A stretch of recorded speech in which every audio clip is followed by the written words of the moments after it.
fellow moviegoers, and welcome to Movie Central, the place to talk about movies, TV shows based on movies, toys based on movies, games based on movies, and rides based on movies.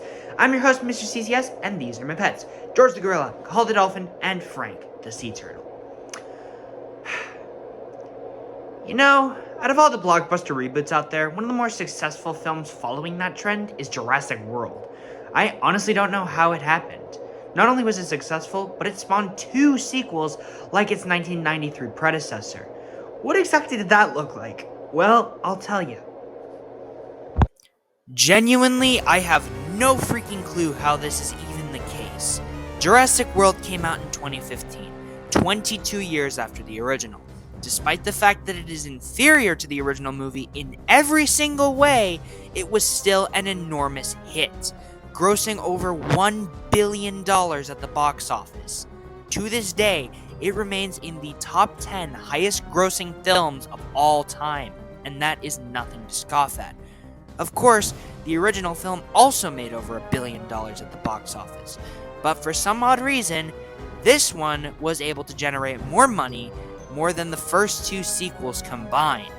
So obviously, with that long-term popularity, it was no-brainer to try and continue to ride on that hype train. This time around, Universal wanted to approach a different tone with this one, hiring director J.A. Bayona to take the series in a brand new, darker direction, or rather revive an old direction that the first films followed. Honestly, the trailers looked pretty sick for this. What I saw in those were less of the fun, explosive action blockbuster and more of a frightening thriller that was more similar to the franchise's roots. The film officially dropped into theaters on June 22nd, 2018, and despite mixed critical reviews, the movie was a big hit like its predecessor, making over $1 billion at the box office. To this day, it is the second highest grossing film in the series, but it is also the second worst critically performing of the series, just behind the last one, which I'll go into more detail about in a future episode. Hashtag shameless plug. However, over half a decade later, what are my thoughts on the sophomore entry into this second trilogy of Jurassic films? Let's find out. This is Jurassic World: Fallen Kingdom. 3 years after the destruction of the Jurassic World theme park, Owen Grady and Claire Dearing, played again by Chris Pratt and Bryce Dallas Howard, returned to the island of Isla Nublar to save the remaining dinosaurs from a volcano that is about to erupt.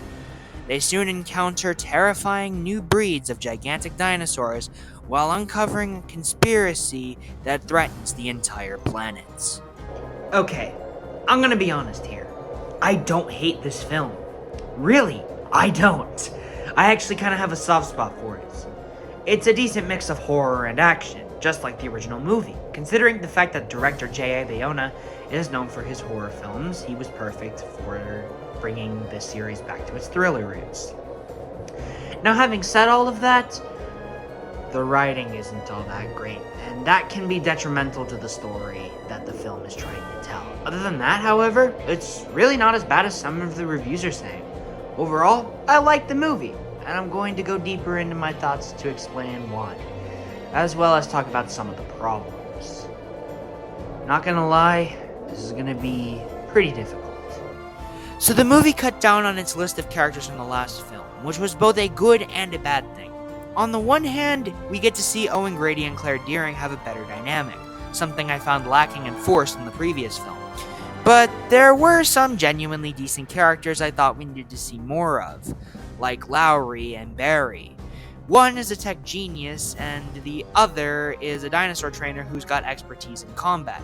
I wouldn't be lying if I said that I wanted to see them again, but I'll talk about that in the next Jurassic review. The focus being on Owen and Claire was okay, because I was willing to see how they changed from the first film. Owen is still cocky, but we get to see more of a compelling side to him as we see his past with Blue. Claire is a lot more interesting because she doesn't have a stick up her butt the whole time, and that makes her feel like an actual character allowed to have decent motives. You know, unlike the previous film. The point I'm trying to get at here is that the movie did a better job with its 2 leads than the first film did. Moving on to the new characters, they're not terrible, they're not the best. Franklin was the scared intern that screamed the whole time, which was funny the first time, but I've never been a fan of that type of humor because it always feels forced and lazy, so every subsequent time this happened, I wasn't happy. Zia was fine, but very forgettable at the same time. She was just kind of there, and her only contribution to the greater story was saving Blue from dying. That's about it.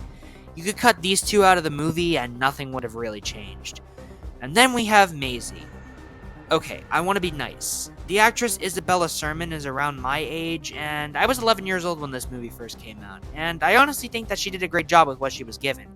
She plays the role of a curious child really well, and overall felt more like an actual kid than Zack and Gray in the previous movie.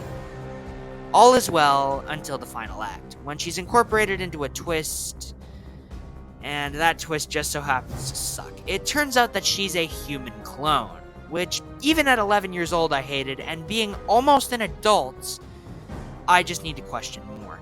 How long have human clones been in consideration with the technology used to make the dinosaurs? How did the villain of the movie know about it? Are there other human clones out there? This twist just makes no sense, and the more I think about it, the more it pisses me off. Other than that, I don't mind the way they utilized their character. Now, let's talk about the villains. I think that these guys are nowhere near threatening. They're simply guys in suits and repeats of villains we've seen before, where they just make no sense. We have the young money-grubbing guy using the old rich man for money. We have a hunter looking for a way to profit off of dinosaurs. And we actually have men in suits looking to use dinosaurs as war machines.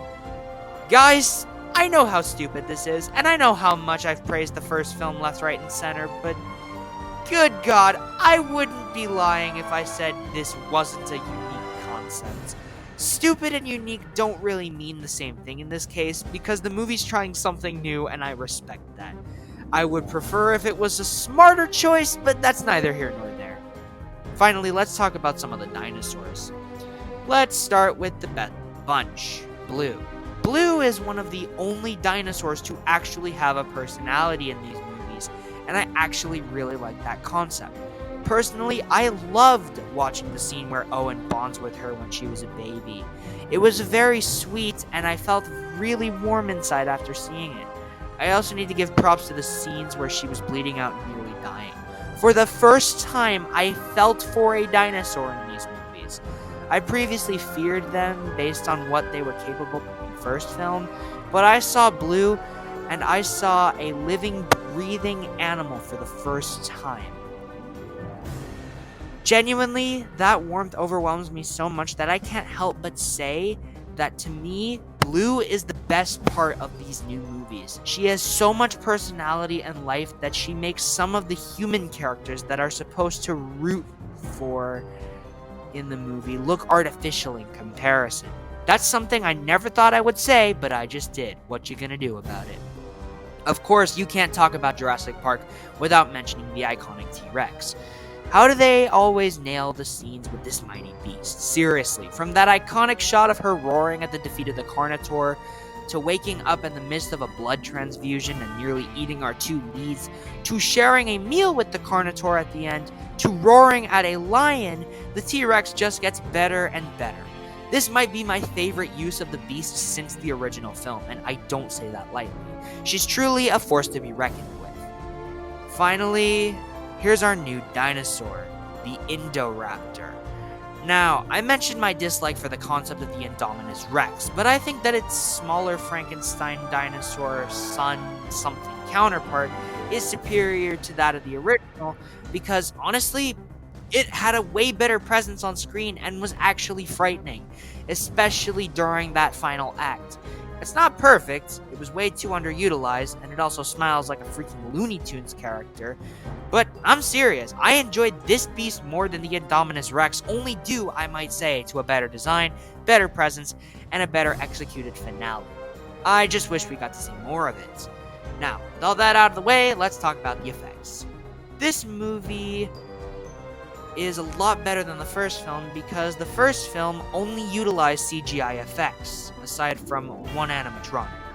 This film's use of CGI was great, mind you, but it also contains a few animatronics like the T-Rex in the cage, Blue on the operating table, and even some shots of the Indoraptor were practical. The movie upped the ante from the first, and that is one of the best things I can say about it. Moving on to the music, it was composed once again by Michael Giacchino, who once again uses the original John Williams music as a template and expands on it, creating something new all on his own. And I have to commend him for doing so, despite the fact that it is still nowhere near as iconic as the original score. Finally, we have the tone and action. First things first, I downright love the direction. The opening scene brought us back to the franchise's scarier roots, which I'm happy about because I prefer the movies when they are darker and more frightening.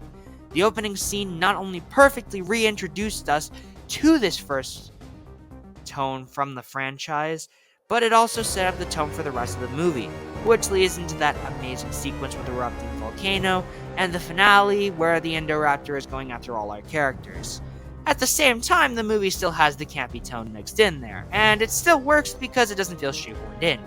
The action sequences to me were the most fun when mixed in with a darker tone, hence why I mentioned the opening scene, the volcano scene, and the finale. I was on the edge of my seat watching it for the first time, and I'm always on the edge of my seat when rewatching the film. I do wish that the movie was a bit darker and drearier, hence why it should have embraced the tone fully, rather than going more over the top in certain scenes. That said, I do appreciate what we got. Overall, Jurassic World Fallen Kingdom has some bad choices, including crappy writing, some mixed characters, and stupid concepts, but the rest of the movie is pretty entertaining, filled with a fantastic use of horror, great effects, good music, and a decent enough story. I'd say it ranks as my third favorite in the franchise behind The Lost World and of course the original film, because those two had me invested from beginning to end, with very few issues mixed in. Overall, the movie gets a solid 8 out of 10. Not a great film, but a blast from beginning to end. Well, that's all I got for you guys today. Next week, I'm returning to a certain half-demon and talking about that failed franchise reboots. Until then, and with that said, my name is Mr. CCS, these are my pets, this is Movie Central, and that, my friends, is a wrap. See you next week.